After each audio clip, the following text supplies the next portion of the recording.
O termo Bíblia surgiu como uma palavra cotidiana para o grego. É o plural de biblon, a palavra grega para rolo. O nome é esse porque antes de existirem os livros, como conhecemos hoje, os textos eram enrolados e guardados assim, nesses rolos.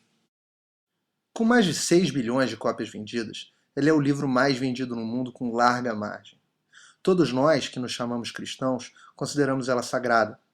No entanto, é surpreendente como a maioria de nós conhecemos muito pouco sobre esses textos que lemos, ou deveríamos ler, todos os dias.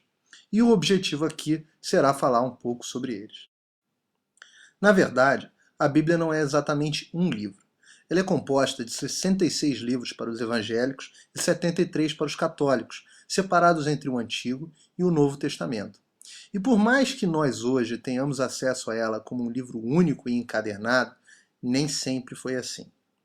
De fato, os livros da Bíblia se diferenciam entre si de diversas maneiras, a começar pelo idioma em que foram escritos e pelos seus numerosos autores. Enquanto os livros do Antigo Testamento foram escritos em hebraico, os do Novo foram escritos em grego. Um espaço de tempo incrível também os separa. Os primeiros livros da Bíblia e o seu último têm um hiato de nada menos do que 1600 anos. Os historiadores estimam que os livros do Pentateuco, que são Gênesis, Êxodo, Levítico, Números e Deuteronômio, tenham começado a ser escritos por volta de 1500 a.C. Por outro lado, a maioria dos estudiosos datam o último livro da Bíblia, o Apocalipse de João, da última década do século I depois de Cristo. Assim, as circunstâncias sociais e culturais na qual cada um dos livros foi escrito também diferem drasticamente. Se os judeus começavam a escrever o livro de Êxodo, guerreando pelo deserto em busca da Terra Prometida, João escrevia o Apocalipse sob a opressão do Império Romano e o martírio dos seus irmãos de fé. Mas se a Bíblia não é um livro único, como foi feito esse processo de seleção de quais livros estariam ou não nessa compilação? Todos os livros têm a mesma importância? E seriam todos os livros verdadeiramente inspirados? A esses livros escolhidos nós chamamos cânon, palavra grega que significa catálogo. É muito interessante pensar que os cristãos da igreja primitiva não tinham definido quais textos eram considerados sagrado ou não. Em uma era sem imprensa e sem comunicação, os livros todos eram copiados à mão e nem todas as igrejas tinham cópias de todos os livros. Além disso, as igrejas e seus líderes tinham as opiniões distintas sobre quais destes livros deveriam ou não serem considerados sagrados. Essa definição demorou mais de 200 anos após a morte de Jesus. Para se ter uma ideia, livros que hoje consideramos sagrados, como o Apocalipse de João, Judas, Tiago, 2 Pedro, 2 e 3 João, já estiveram fora de alguns cânones da antiguidade. Por outro lado, livros que hoje estão fora da nossa Bíblia e são pouco conhecidos pela maioria dos cristãos, já fizeram parte dos livros considerados inspirados pelos nossos irmãos da igreja primitiva. Muitos crentes do século III leram com afinco e fé textos como O Pastor de Hermas e as epístolas de Policarpo, Inácio e Clemente.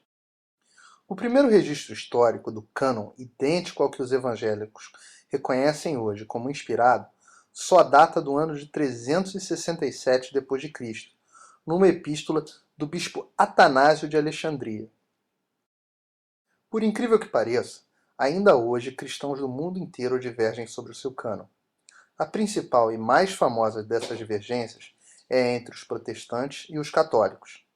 A disputa limita-se praticamente ao Antigo Testamento, e os católicos incluem na sua Bíblia 7 livros a mais: Tobias, Judite, 1 Macabeus, 2 Macabeus, Sabedoria, Eclesiástico e Baruque, além de pequenos acréscimos aos livros de Salmos e Daniel.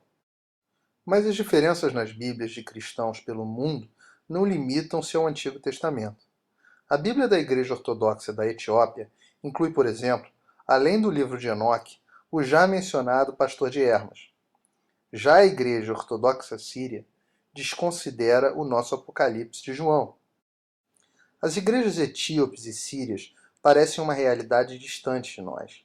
Mas por muito pouco, a Bíblia dos evangélicos não ficou sem os livros de Hebreus, Tiago, Judas e o Apocalipse. Ninguém menos que o próprio Lutero, o pai das igrejas protestantes, propôs que esses livros fossem retirados do Novo Testamento. Isso já no século XVI depois de Cristo. Além destes casos, existem também os textos considerados unanimemente como apócrifos, ou seja, sem validade.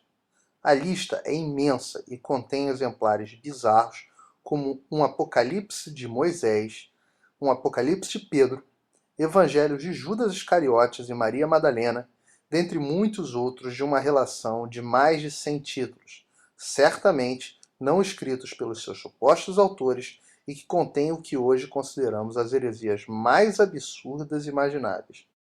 Apesar de tudo, os principais textos bíblicos, como por exemplo os livros históricos dos judeus, os evangelhos ou as epístolas paulinas, são praticamente unânimes e, quando muito, há uma variação de 10% entre os cânones das diferentes formas de cristianismo. Dessa forma, os cristãos, por um ato de fé, acreditam que assim como o Espírito Santo inspirou os autores da Bíblia, assim também esteve presente ao longo da história da formação dos livros que a compõem. Por isso, acreditamos que conhecer as origens da sua compilação nos ajuda em nossa formação e no nosso entendimento da história da relação entre Deus e a humanidade, sem nunca comprometê-la com a verdadeira palavra e revelação divina.